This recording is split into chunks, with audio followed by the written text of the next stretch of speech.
Hey, good morning, Lambeau. Welcome into the Packers-Chargers pregame show. My name is Clayton. You can check us out on Packernet.com. You can find me on Twitter at Packers_access. I'm joined alongside Tim live in Green Bay. Going to be watching the game right across the river, ain't you, Tim? Yes, sir. That's right.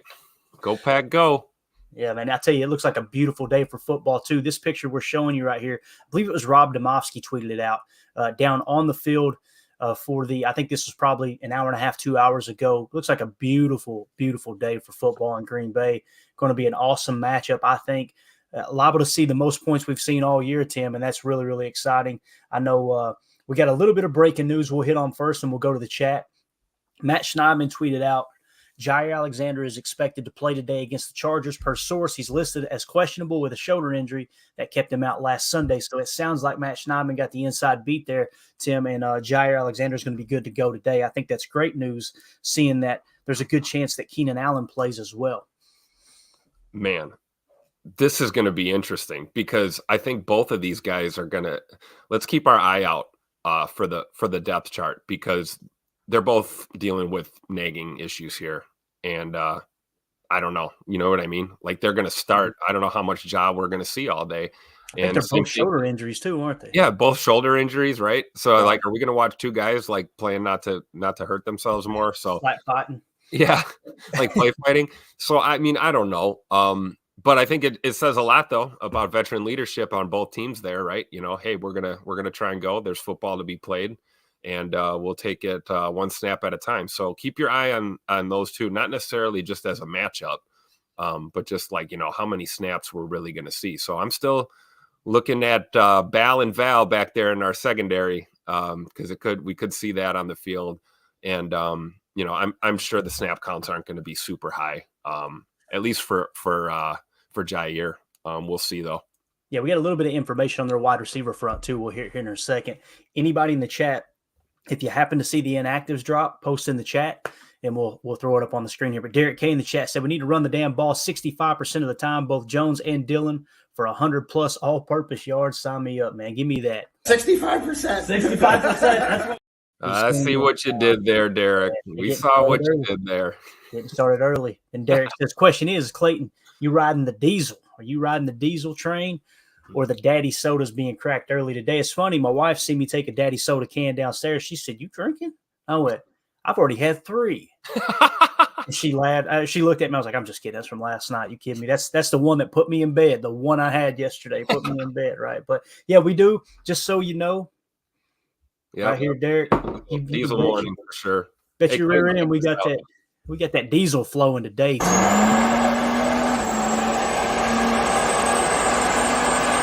Yeah, buddy. Look, I got me a new coaster too. Look at this thing. You like that? Oh, that looks like Tecmo Bowl, don't it? Man, caught that at the local thrift shop here in Green Bay. What a steal.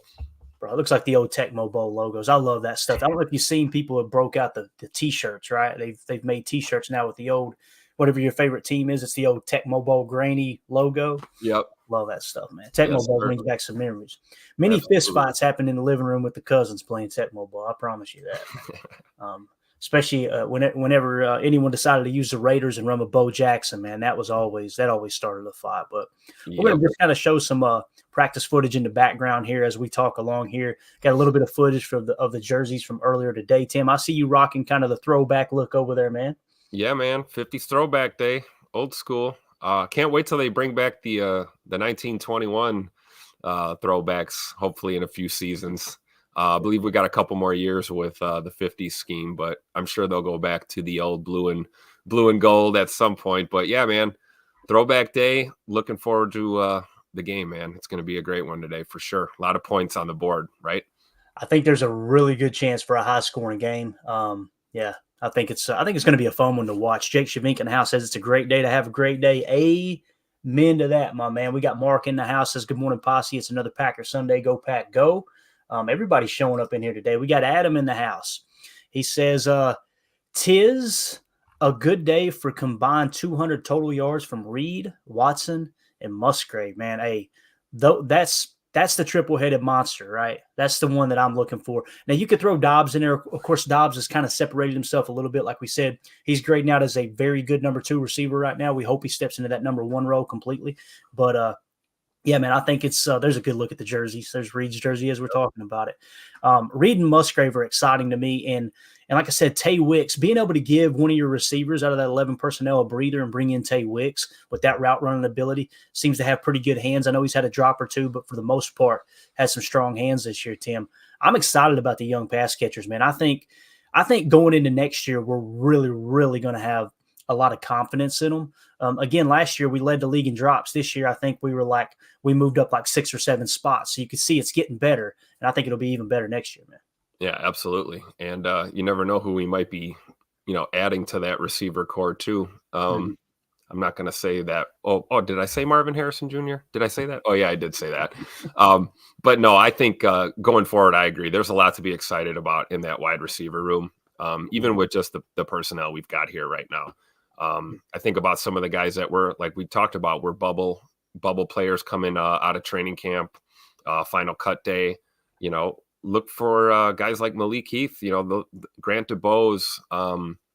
We've had some guys in here that, show some promise. We always talk about high ceiling or no ceiling players. And I think, honestly, we've done a good job with respect for that personnel, keeping Reed and Wicks and getting them some reps is, crucial in your development as a rookie. And both of those guys, in particular, Reed and Wicks have responded. They're not really playing like rookie receivers. So a lot to be excited about offensively when it comes to our pass catchers. You see Omer here in the chat. The angry Frenchman said Jair is out.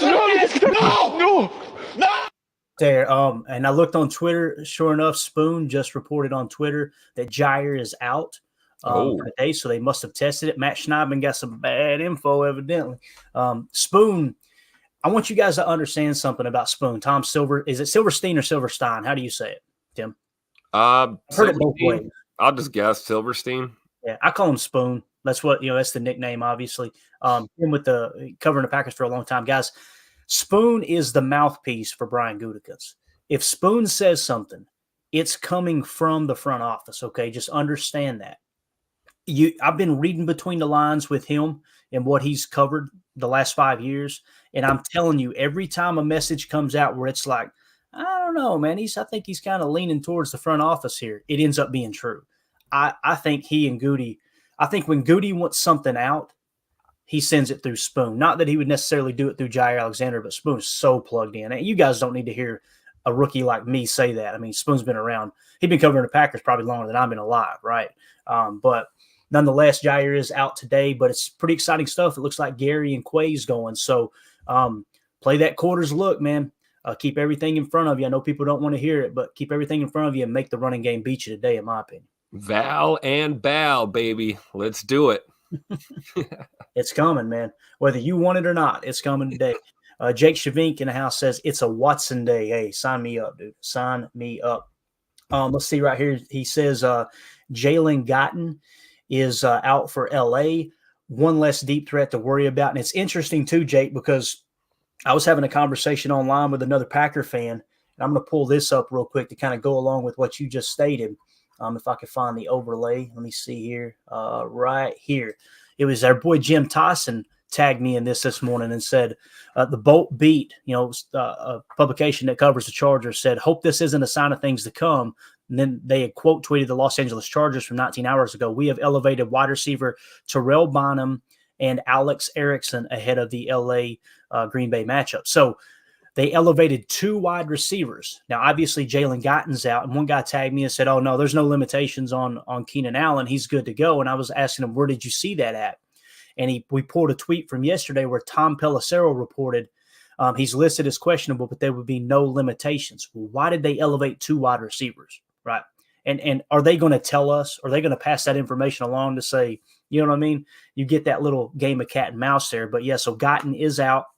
Completely explains why they brought up 2 wide receivers, that and the fact that if Keenan gets out there, takes a hit or two, they're not, they're not light-handed. And like we talked about too, they love to run 11 personnel, Tim. I mean, they're in it the large majority of the time, like everyone is, but I think they were in the top 10, maybe even the top 5 in how much they use 11 personnel.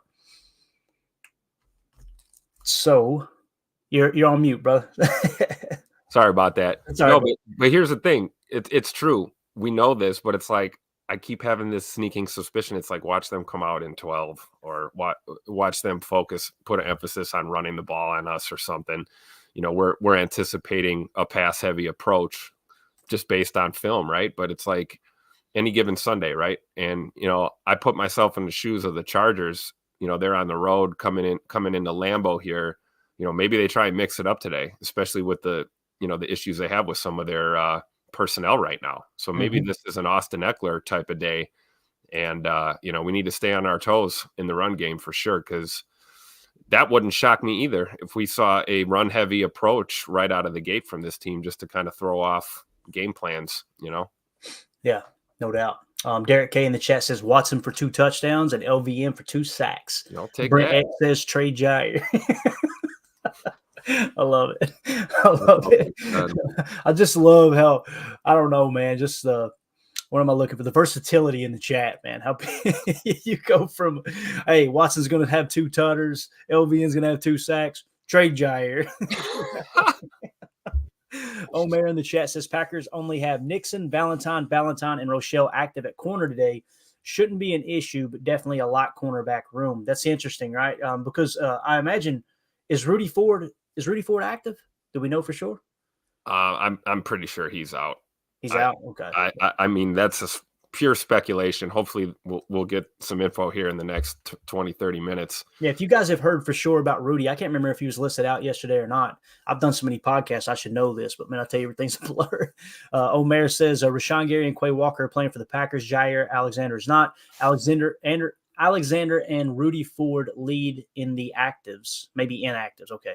Yeah. Also down are Blue Kelly, Brenton Cox, Caleb Jones, and Samori Toure. So I'm thinking, yeah, Ford's out. I was trying to sit here and think, okay, if you're down to 4 corners, maybe you're playing one of your safeties. If Rudy was good to go, then maybe you have Anthony Johnson Jr. kind of playing that dime back, that type of thing, But obviously not the case. So he said he's just copying and pasting from different sources. We appreciate you getting the information out there, buddy, for sure. And he did mean inactive. So I know we got Paul Brettel in the house up there, as always. Our Packers insider tweeted out earlier, said a crisp, beautiful day for football in Green Bay. Packers will be in their throwbacks today against the Chargers. You see Paul's got a front row seat there. Man, what a beautiful – man, that's the way to watch a ball game right there, Tim. Yeah, man, that press box is something else, man. If you guys get a chance to get up to Lambeau and take the tour, take the I believe it's the Legendary Tour. One of the tours definitely will take you into the press box. And, it's deceiving because when you're a lower bowl rat like I am, and you're always down in the bowl, you tend to look up there and think the perspective is further away than it is. And then you get up into that booth and you're like, oh, okay, yeah. I get it. So yeah, man, shout out to Paul Brettel, man. Enjoy the game today. Of course, he'll have his face buried in the laptop and the notepad, probably, right, just like a lot of us do, charting the game and stuff. But yeah, excellent perspective for sure. Lambeau Field, one of a kind, man. There is not a bad seat in the house at all. There's not, man. And I got to take a private tour. We had two tour guides just take me and Mandy on a private tour. We arranged that last year. I've been on a lot of stadium tours at Lambeau. This was by far the best experience, including my very first game at Lambeau. This specific tour, this private tour, hands down my most fond memory. Getting to talk to a lifelong Packer fan who was at the Ice Bowl. He was leading the private tour. Just amazing people. And getting up to the press box. It was the day before the game too. So they already had the lunches and stuff, like these huge bags full of like snacks for the media members and all that. One thing that people don't know, when you're in the press box, you're not allowed to cheer. You're not allowed to get loud. It's got to be like crazy quiet. And I always ask Paul, I've asked Paul a couple of times. I'm like, Paul, they get rowdy on that touchdown. He went, no, everybody was professional. Everybody was quiet. I'm like, there ain't no way I could be up there, Tim. I'd be beating on the glass like a hockey game. You know what I'm saying? That would be me. Absolutely. But, they all got deadlines and they're trying to communicate and, right.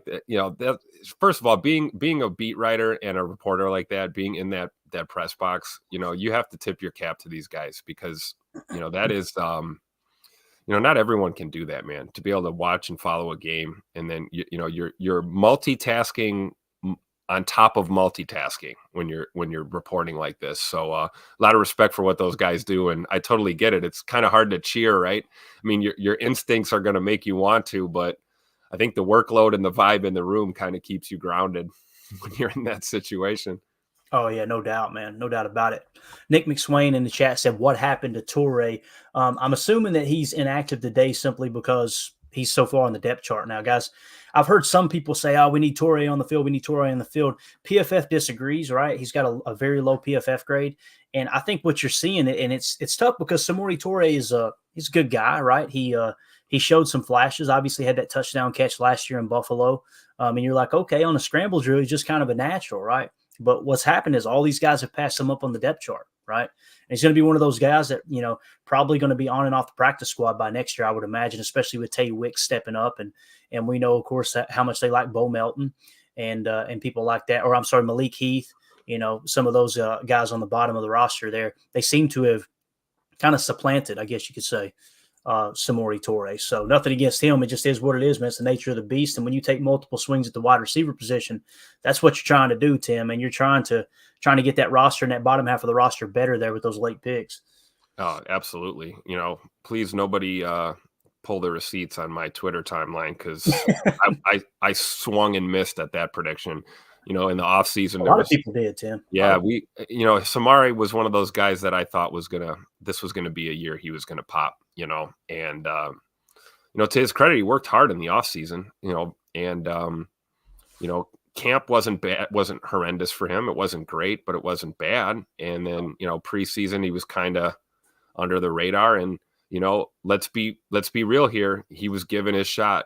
He started a couple of games, I believe, this year for us. He got some snaps, and just didn't really impress. And yeah, what are you going to do, man? Like it's a competitive wide receiver room when you've got a lot of young rookie talent in there and second year talent. So I think Samari probably just fell victim to that depth chart, like you said. I guess we'll see what happens next year, but certainly wish for the best with him. But it's a team game, right? We got to have our best guys available. And, you never know how a season can turn out. Maybe we do see him on the field a little more, but I think, he's just been, leapfrogged so many times on that depth chart now that, I don't know.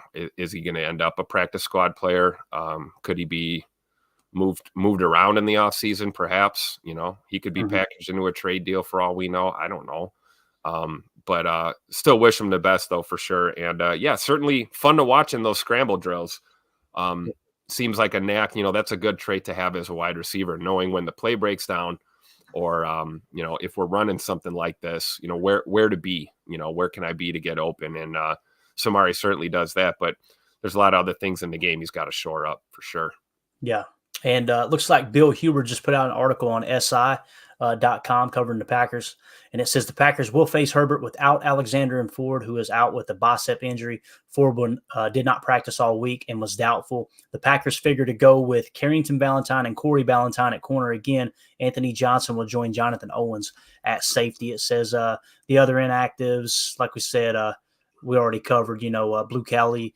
You got Caleb Jones, Brenton Cox, Samori Torrey. I'm trying to comb through here. I don't see anything else. Well, for the Chargers, tight end Gerald Everett and receiver Jalen Guyton lead the inactives, so they're without their starting tight end as well.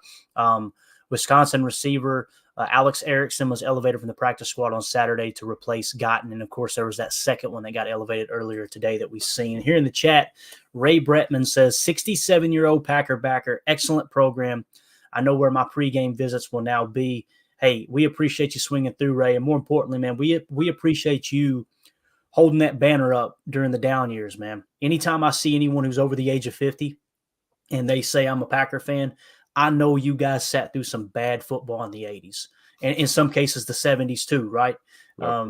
And just want to say that the team would not survive without fans like you.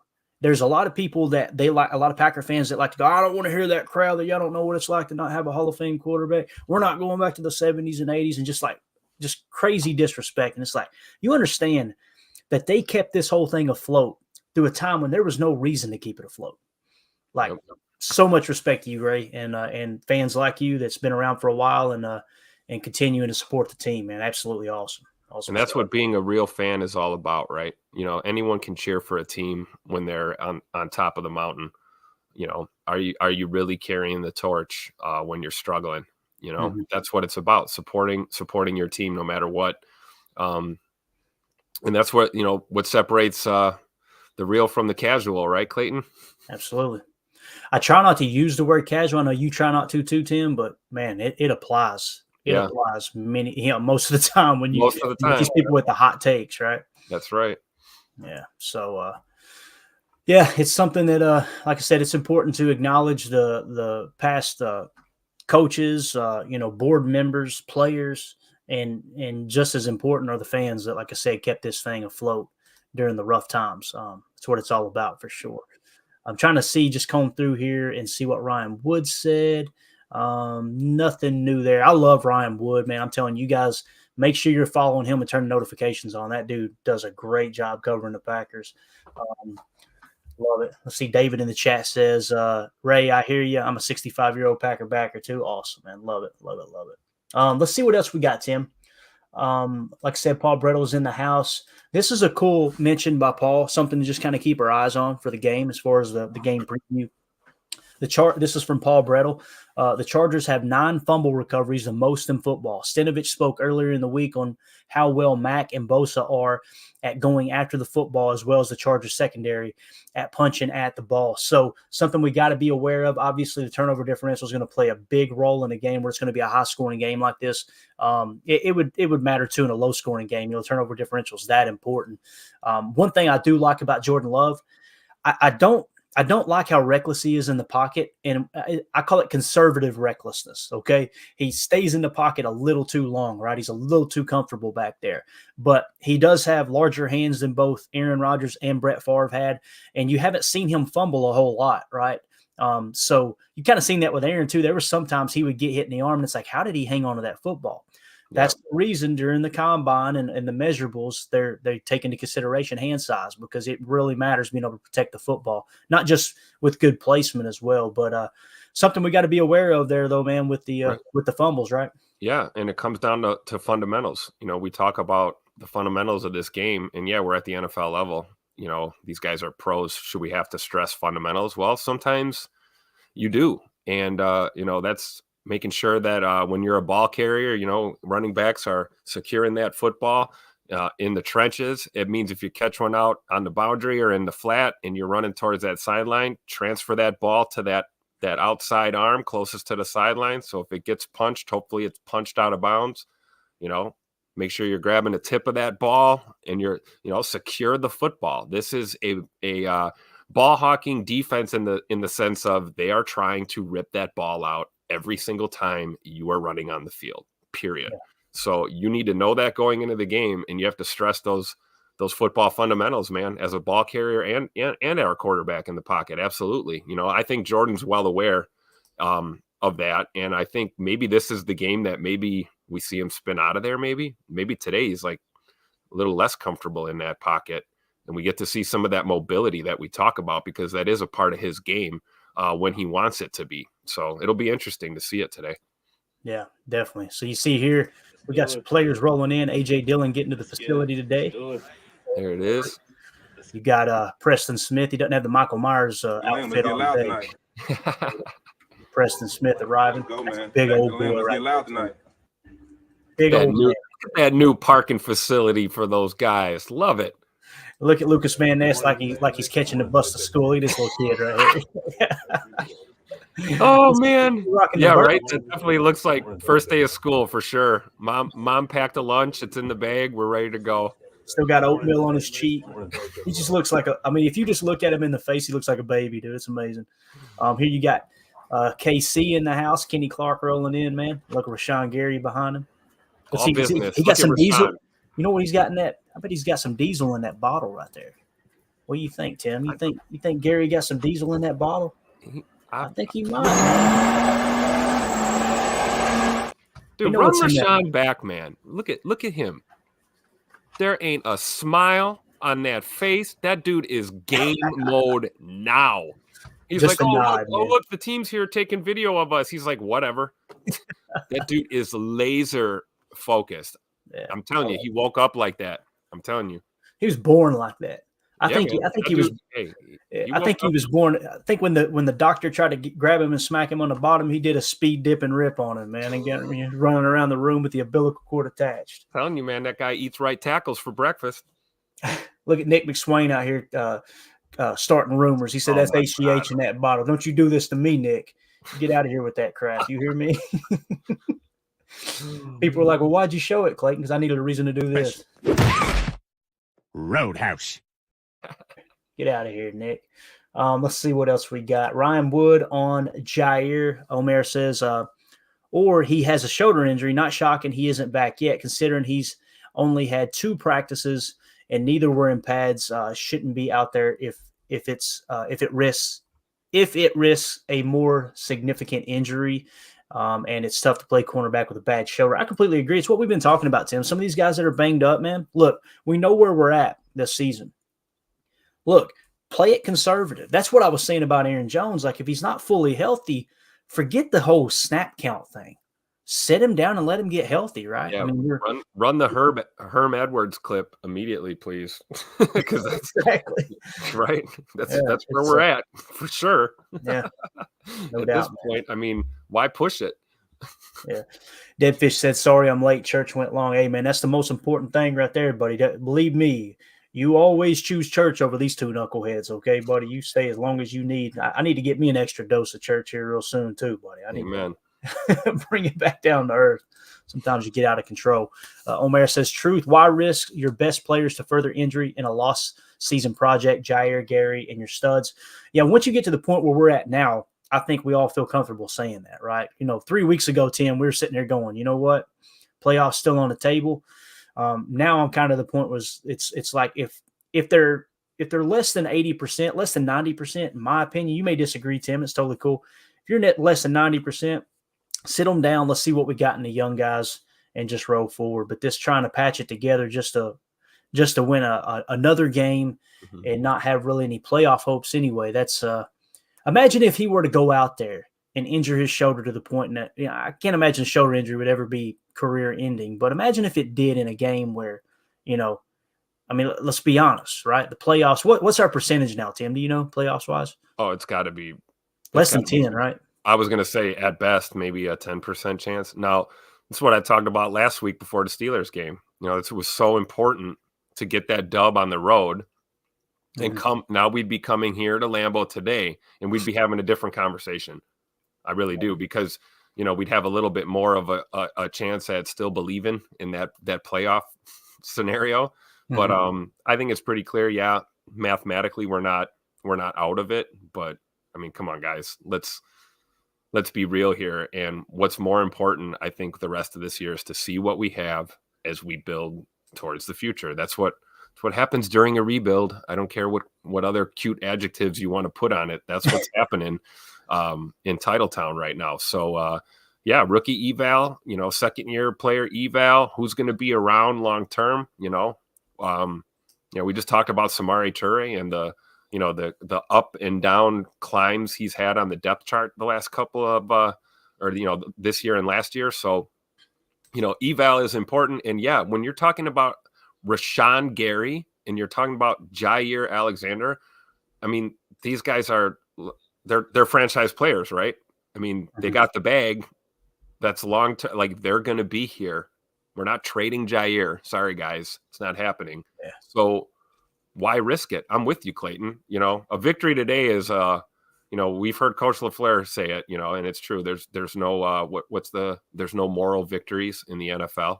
Well, when you got a young team like this, that is just trying to find a way to play together consistently and get some wins, there is moral victories. Today would be a moral victory. A win over the Chargers would be a moral victory for the young guys in this locker room for sure. And I'm ready. Like I said, Bal and Val, man, let's go. Step up. Next man up, right? Welcome to the NFL. That's what it is, right? Yeah. You got to be ready to go.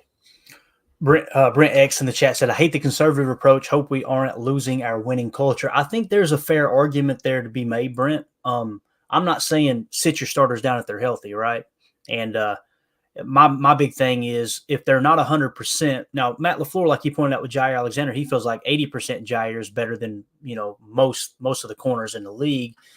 That's where you're talking about, hey, you want to keep your winning culture. I got you. I think you make a good point, man. Where I'm at, I have to respectfully disagree at the moment. If someone's healthy, you're absolutely right. If you sit down you have a healthy scratch for one of your best players, then you're really damaging that winning culture. You're saying, hey, look, we're tanking, right? But if someone's banged up, I think it's a little bit different. Now, you can give the player the option to play if the doctors clear him, obviously. But I would go to him and say, hey, look, man, if you're not 100%, and I say him very loosely, any player, right, that you would consider starting caliber. But like I said, I think you make a good point. I really do. Deadfish in the chat says playoff chances 65% if we win 7 more games. 65%. 65%. That's what 65% of the time, it works every time, right? Guys, we got to win 1 game before we can win 7. What's crazy is it feels like we're on like a 4-game losing streak, Tim, and it's not the case. That's what's wild, It was just a couple weeks ago we absolutely boat raced the Rams, right? Granted, it's a bad team, and then you hung with the Steelers. The team has gotten better the last 2 weeks. I feel really comfortable saying that. Today we're going to really learn about this defense. And you guys know I've pointed out all year, top 10 defense statistically, top 10 defense right now. Today you're going to find out. Are they going to dip back down to that 15 to 17 range, or are they going to rise to the occasion and kind of stabilize that top 10? And without Jair, without Rudy Ford, highly unlikely, right, Tim? Yeah, just on paper, right? Taking a look, but we always say this game's played between the lines, right? Not on paper. So, yeah, I'll say it again. Val and Bal, Jo, a lot of guys, man. Let's prove them wrong. Let's go out there and have a day. Jake Shavink said earlier, Christian Watson Day on the offensive side of the ball. Yeah. Defensively, Val and Bal, man. We're gonna see the rookies step up today. I got a feeling. Yeah. And we got the captains just announced for today. Week 11 captains are Christian Welch, Wisconsin native here, Kenny Clark, and Jordan Love. So Jay Love out there, man, as a captain today. I like that next to Kenny. And pretty cool they got the young Christian Welch out there too. He's obviously a player trying to contribute more on special teams. Josh Martin with the super chat says, if the season ended today, I like this, Tim. These are the storylines that make the NFL go. If the season ended today, Rodgers will be coming to Lambeau Field next year. AFC East is our extra home game next year. That would be a Sunday night football game for sure. That's exciting, man. I tell you, I was a mess when Favre returned to Lambeau because you just knew this team wasn't ready to compete, and the Vikings were just kind of clicking. And when he came in, it was, all right, guys, let's take our medicine. Here it comes. Yep. But then the next year, what happened? You smoked them, right? You beat them at Lambeau. I think you beat them in Minnesota as well, and you're going to win the Super Bowl, right? Yep. Pretty exciting stuff. So I think it was 2 years removed from Favre leaving Green Bay, but 1 year removed from him coming into Lambeau as a Viking and beating you. So, yeah, it's a good storyline. Tim, how does that make you feel? What's your gut reaction when you hear Josh Martin say at the season ended today, Rodgers will be coming to Lambeau Field next year as AFC East is our extra home game? And Josh Martin, thank you for the super chat. I think I would be buying tickets. I think I would be trying to buy tickets. And, I would definitely be in attendance, and you tip your cap and you watch an entertaining football game. And, you cheer for your Packers, but you have respect for your GOAT. It is what it is. This, like you said, same thing going in when Brett made his return. Although I will tell you this, if that does happen, I don't know. I like our chances against that Jets team, So yeah. I think we could get a victory and maybe not get smoked at home. But no, you gotta respect Aaron Rodgers, guys. Like, I'm not gonna. I certainly hope there wouldn't be boos, but I know that the boo birds probably would be out in full force in that scenario. But I don't know. I like our chances to protect home if that does happen. But between now and then, a lot can change, right? So you never know. Yeah, definitely. Omer in the chat says, like Mike Wall says, need vets to lead the kids, teach them how to play and be pros. Mike Wall said 35 touches for Aaron Jones would be in his strategy today. Matt never go for that. He don't run on first downs. Yeah, if Mike Wall said it, obviously I'm going to I'm going to trust his judgment on that. If he, and it's assuming that you're correct here, Omer. He did say Aaron Jones 35 touches. If he's healthy, yeah, right. My point is, like, it kind of looks like he's dropped off this year a touch, even after he's come back from the injury. But if he's 100% healthy, yeah, and let him show this offensive line, hey, look, if you'll block, here's what a number one running back can do, right? Because the run blocking has been so bad this year, man. I don't know. I'm interested to see it, man, for sure. I like what Omer said there, though. Like, for real, we don't like to run on first down for some reason. Yeah, I don't get it. Like, is that a LaFleur scheme thing, or is that just where we find ourselves situational football, right? Like, you're in, you got your call sheet, right? We're down distance and time, things like that scenario. Does he just naturally lean towards throwing the ball on first down? Is that just kind of what it is?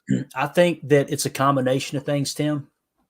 I think it's, when you're scouting your opponent, you get that 4-game saturation of, okay, how are they attacking their opponents, right? They're coming out and going, you know what?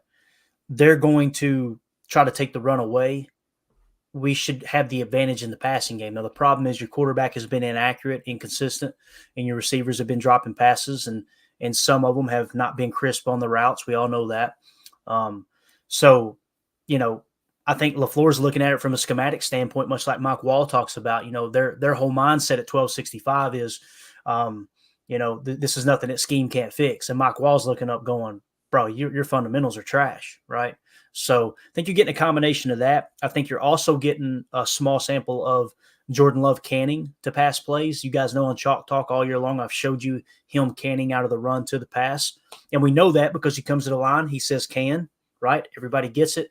They pass the ball. What that tells you is the original call was a run call, right? So you got a little bit of that too. That's not to knock Jordan. Obviously, when he cans out of the play, it's because Matt told him, if you get this look, can out and go to the pass here, right? I think they were expecting more success through the air deep, and it just hasn't come together yet. But I'll tell you what would have helped him, not to be a Debbie Downer here, but I'm going to share the screen here. You guys remember we were in talks for the Tyreek Hill sweepstakes back in the day. Yeah. I don't like Tyreek Hill as a person. Personally, I think there's a little bit of baggage there, just some of the comments he's made and stuff. But look at this catch pregame here, Tim. I'm going to try to go full screen for you. Watch this. You ready? Look at this. What in the world, bro? Caught it off the butt cheek. Bro, you catch a ball like that in the game, you're going to get rocked by the QB, bro. You're going to get rocked. That's all I'm going to say. Because, the level of disrespect to catch a ball like that in a game, right? And then the fact that, dude, you are wide open. You talk about a defenseless receiver, man. Yeah. You're going to get punished. I think when it comes to Tyreek, though, people just look at him as kind of a speed guy, and that's really not true, man. He's got great hands. He's arguably the best receiver in the game today. Him and Tay are kind of 1A and 1B there, and you could probably switch them out, right? That's like we say about our guy, right? Jaden Reed. Oh, well, he's just a slot guy, or he's just a quick slot guy. It's like, no, he's got great hands. He runs great routes. You can split him out wide. I mean, versatility. I see a lot of not necessarily similarities, but I can see comparisons when I look at Tyreek Hill. I've always said that about Jaden Reed. But yeah, certainly better players than they're not one-dimensional receivers, put it that way. Mm-hmm. Yeah, no doubt, man. No doubt about it. Let's go back to the chat here real quick, see what we got going on. We're getting ready to wrap this thing up. We'll get out of here a little early so we're not stressed trying to get into kickoff. But see if anybody else has got anything here. Number one Packer fan said, thoughts on the Packers players' family members firing off on the team and so-called fans going after family members on X. It's been ugly, man. Been ugly. I got into a little bit of a conversation back and forth last night on Twitter, and somebody said you're okay with Christian Watson's family throwing Jordan Love under the bus, and I'm like, where did they mention Jordan Love's name? And they share a bunch of information that what I seen what his dad said.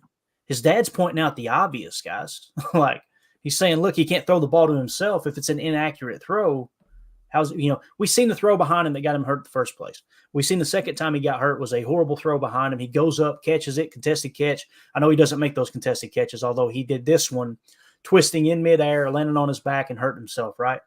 And then, of course, the interception we broke down on Chalk Talk. The DB smacks the ball away. What are you going to do as a receiver when the ball should have been at the back pylon? I think everybody kind of agrees on that. Most people agree on that. When fans go to Twitter and you say he's made of glass, he's not big enough to make it in the NFL. This guy has no clue how to high point a ball or win a 50-50 ball. He doesn't even look like he's trying. He doesn't even try to go after the ball. He's so soft the DB was just able to push him down. If somebody says that about my family member, guys, excuse my language, but you can bet your ass I'm responding. That's me. If you wouldn't say it to their face, don't say it on social media. So I'm going to ask everybody, not anybody in the chat, but this kind of got brought up, number one Packer fan. You asked my thoughts. These are my thoughts, okay? If those people seen Christian Watson or Trey Watson or even Krista on the street, would they walk up to her and go, your son's made of glass. Your brother's soft. Internet tough guys. That's what it is.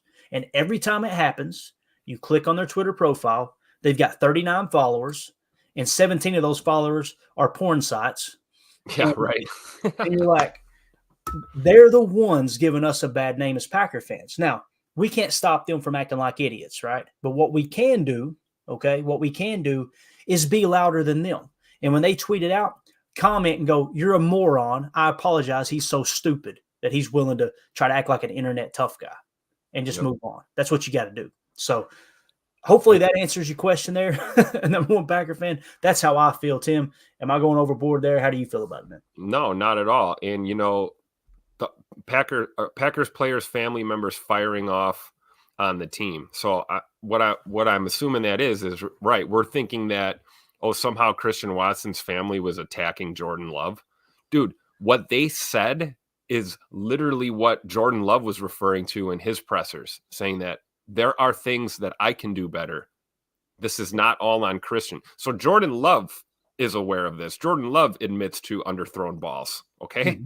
And is working on this. And again, that is a football-related item, right? We're talking about throws, ball placement. We're not talking about people personally. We're not saying Jordan Love can't throw the ball. Nobody ever said that. And as far as dealing with these ignorant so-called fans, AKA the C word, right? Your casual is showing, guys. I'm not mad at the Christian's family at all for dealing with it, because everything they were saying was true, and it was factually based. So I'm not gonna. That's my thoughts, man. I think a lot of us out here, need to keep our opinions to ourselves, or at least certainly think before we open our mouths.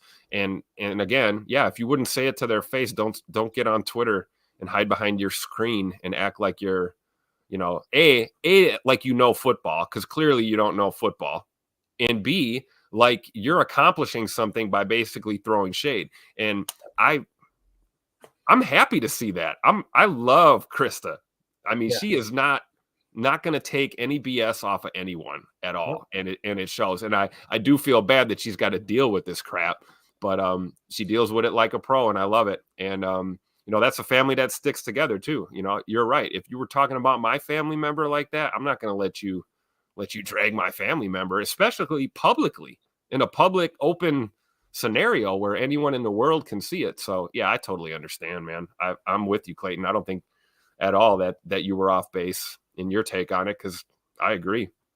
Yeah. Adam Block in the chat says, if the Packer fans want to treat people that way, they can go root for another team. We don't need you. And also think about this. I think we would all agree. We love Green Bay, Wisconsin. There's not a place when Mandy says, hey, you want to take a trip, where you want to go? I don't care what time of the season is. My top list is Green Bay, Wisconsin. If it's beautiful in the summer, let's go to Door County. We'll go tour Lambeau. We'll eat at 1919 Kitchen and Tap. That's my place to go. But players, they aren't overly excited about playing in Green Bay. I think we would all agree with that, right? This is not New York City. This is not LA or wherever, where you got all this stuff that a young football player, would like to do. With that being said, why as fans are we making it even less appealing for them to come to Green Bay? because they're watching. We've had our own players tweet about it. Like, you guys don't appreciate what we're trying to do here and this and that. Like, it is what it is, man. Like he said, go root for another team, dude. Yep. Number one Packer fan got it. Porn bots, LOL. Man, I have to clean mine up all the time, dude, because I find people following me. I'm like, what? I don't block.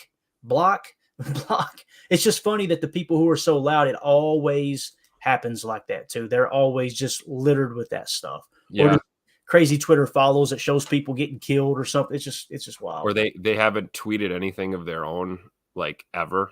Or the most recent tweet is like 2 years old, and they're just hiding behind that profile, and they're up in everyone's mentions and comments, and yeah, man, coward. That's a good C word. Let's call him that. You're a coward. We don't need cowardly fans. Right. Absolutely. Omer says, spoke the truth and love. Agreed. Absolutely. Deadfish says here, should we trade him to the Jets for a 7th round pick, then watch him light it up next year? Then these same people would be saying fire Goot for trading him. Amen. Drew D says, I don't mind the football talk, but Watson's father made it personal. The fans didn't make it personal? Think about that. What did Christian's dad say that made it personal? I know the one thing he pointed out that really got my attention, and I went, dang, he went in hard, was he said, you guys did the same thing to Rodgers. Rodgers got death threats. Yep. Aaron Rodgers got death threats from Packer fans. So I read it and went, man, he cut deep. And I went, he's not lying. That happened. First of all, it's personal the minute you put his son's name in your mouth publicly and wanted to say what you said. So I don't think his dad made anything personal. The situation was made personal. And again, can we find anything in his tweets or response that wasn't accurate?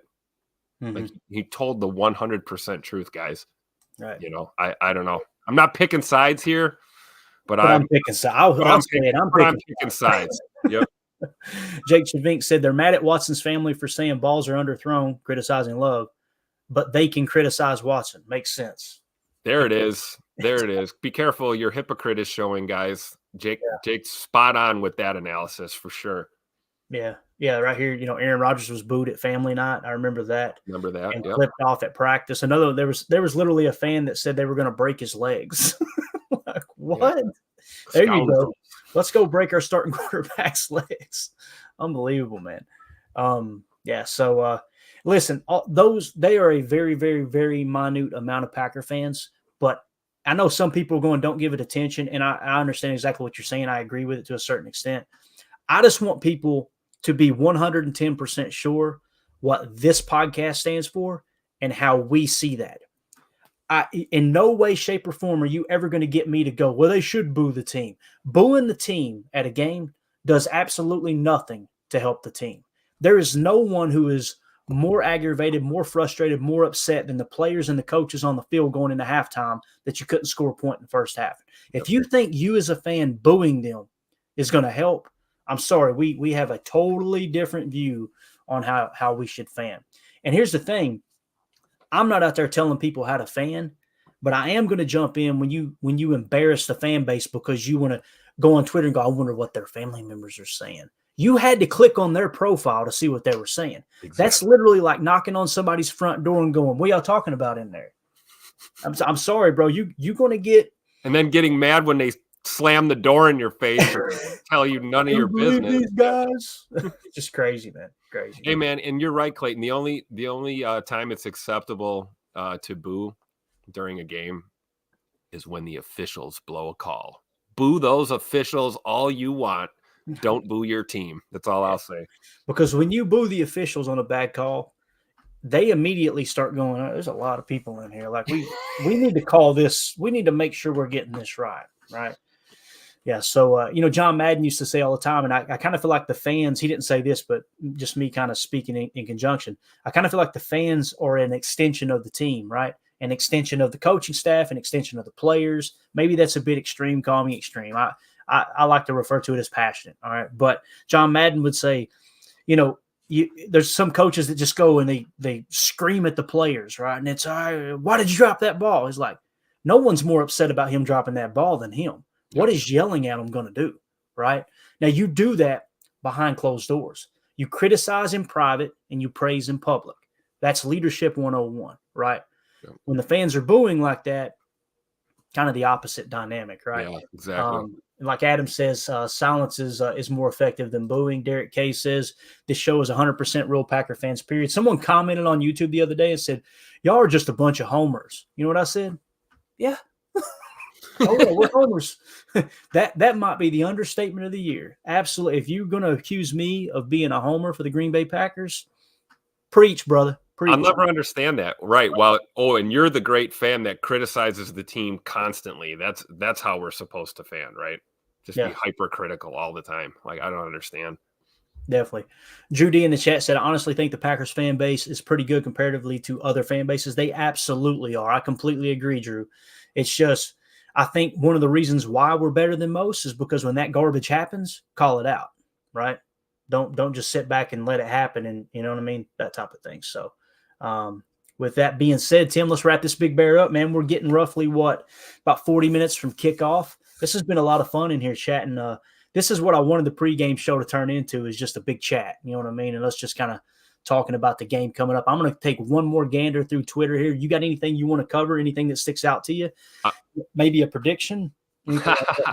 I was just thinking, did we get a final active inactive here? Yeah, we did. Let me pull it back up. Yeah. Someone tweeted it just a second ago. I think it was Paul that actually tweeted it out. I'll pull it up on screen, actually. It's through Packers Wire. I hate to click on a link to an article and then share it on screen. You know what I mean? I don't want to take away in that regard. Someone tweeted them out earlier, though. Right, here we go. I got it. I'm going to share the screen right now, Tim. I think it was Ryan Wood tweeted out. It may be hard for you guys to see. I'll read it off. But full Packers inactives today versus the Chargers. Rudy Ford, Jair Alexander, Kaya. Is it Kaya? Is that how you say it? Kaya Blue Kelly? Brenton Cox Jr., Caleb Jones, and Samori Toure. So the big ones, Rudy Ford and Jair Alexander. Obviously, that secondary is going to be a little bit light today as far as veteran leadership for sure. So Derek K in the chat said, I think do I get that wrote down? Yeah, he says 31-28 Packers win. That's right. I got it from last night for sure. Omer in the chat says, PTA Posse rocks the house once again. Thanks, guys. Game day, let's go. Derek K says, number one show, you guys rock. We really, you guys, Rick, we'll take it as Rick or Rock. All right. We really appreciate you guys hanging out in here with us for sure. Now, I want to say the winner of the autographed Dave Robinson jersey was Jason Tebow. He's already emailed me, so I'll exchange information with him and get that out. We're going to be giving another jersey away next week, next Sunday. Okay. So anyone who is a member, a YouTube member of the channel, okay, member of the PTA Posse. If you click on our homepage, it'll say join. You can join. I think it's like $2.99 a month. You can join. And what we've done is when we figured out that was a feature, I started buying a bunch of autographed memorabilia that we could just give away to people who are supporting the stream, just to kind of give back, because we appreciate you guys supporting the channel. I hate to ask, but if everyone could, please go hit like on this video real quick. It helps boost the algorithm so other Packer fans find it. I couldn't tell you how many messages I've got people saying, I had no idea this channel even existed, because, you know, we'll have, in some cases, 180 people watching live for a post-game show, and we'll get 30 likes because I hate mentioning it. I just hate feeling like I'm trying to sell something on someone. But what I'm thinking next Sunday, Tim, we're going to dip into the 90s a little bit, okay? And I think we're going to give away an autographed Dorsey Levens jersey. So, nice. You know, Dorsey Levens obviously played a key role in 96 when they won the Super Bowl and all that. So obviously any piece of memorabilia we give away comes from pristineauction.com. And it'll be autographed, have a certificate of authenticity or a sticker that you can scan the barcode and show the certificate of authenticity, that type of thing. So that's going to be the next piece of memorabilia we give away. Tim, parting thoughts, buddy. Packers get a win. Packers get a win. I don't know if it's going to be a shootout. I think there's going to be a lot of points on the board. It's going to take a lot of points to win this game. I'm going to stop short of a score prediction. I broke my rule last week and made a score prediction, and I did not like how that game turned out. So no score prediction this week for me. But I think the Packers we'll get another entertaining, exciting game for sure this week in the friendly confines of Lambeau Field. But we're going to come away with the dub today. That's my prediction right there. Packers victory over the Chargers at home in a close one. I want to see Jordan Love have a big day that leaves us after the game saying, "It's my quarterback." I still want to see that Anders Carlson game-winning kick where LaFleur goes over to him and says, "Hey, man, it's 58 yards. What do you think, Anders?" And I'll kick the bloody piss out of it. In honor of Emilio not being here this morning. He should be with us for the post-game show, I would imagine. But with that, guys, thank you guys for helping promote in the chat. Like I said, hit that like button for us. Would be absolutely awesome. We really appreciate that. So we're going to get out of here. We'll be back for the post-game show immediately following the game. If you click on the YouTube channel, subscribe, whatever, you'll notice the link is already created. It'll also go live on Twitter. But understand that if you're watching on Twitter at any point, I need to start saying this in the beginning of the shows, you can't comment on Twitter. To the best of my knowledge, when you're watching it live, if you're on your phone, you can't even rewind or control anything there. It's better just to hop over to YouTube so you can interact with us. That's why I always mention if you want to be a part of the conversation, hop onto YouTube so you can actually comment. So with that being said, we're going to get out of here. We'll see you guys immediately following the game. We're about roughly, 35 minutes away from kickoff there at Lambeau Field. Going to be a beautiful day. The shadow is going to be creeping across the field. It's going to be a good day for football. But thanks to everyone in the chat. Special shout out and thanks to Josh Martin. Thank you for the super chat, buddy. We will see you guys at the post-game show. Talk to you soon.